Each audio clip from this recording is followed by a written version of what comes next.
Ay, kung ako nakakapagkatanon eh, masarapan na pa doon pagka sa amin. Gawa na yan, nilalagyan pa ng hino. Take shop.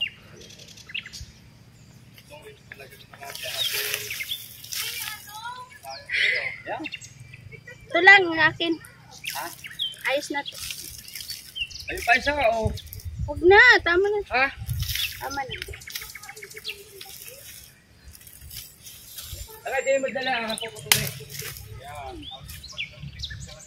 Hindi. Hindi. Hindi tayo pagkaka, bulit. Meron? May laman? Ayaw mo nga ilagay yung pagkain sa Wala na? kasi parang ayaw niya. Ito. Pamasiyan.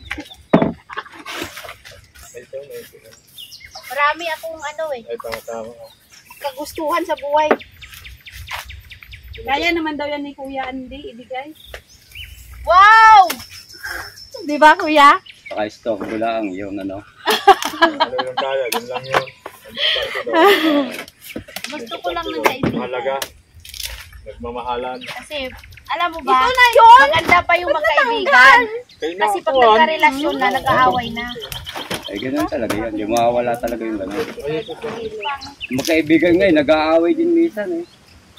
Eh, pero na may yun? ano? Ano lang yun talaga, nag-aaway talaga minsan. Ganun talaga pagmamahal. Pag hindi kayo matibay ang relasyon niyo, pag hindi kayo nagmamahal lagi. Ano kaya yun? Pero ang Bakit yung balingin niya, mayroong pandalwa daon? Hindi na, tama to. oo, susunod naman, baka masira lang. Kasi, wala na kami babalikan.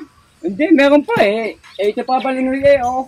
Hindi pa nga kami nakapagtanim. Kailan ba magtanim ng balingoy? Mananim muna kami, oy. Ayun Puro o, na lang kami kung arte. hindi sila magtanim, magtanim kami niya. Magtanim tayo, At te. ako, mananawa ka sa balinghoy. Hindi, gusto namin din magtanim, kuya. Kaya nga, magtanim man tayo. Kami na lang, oh, kung ayaw nila magtanim dyan, matanim kami dyan, oh. Kami ni Ate Raquel. Hindi ah. Doon, sa kabila. Doon tayo magtatanimin sa kabila.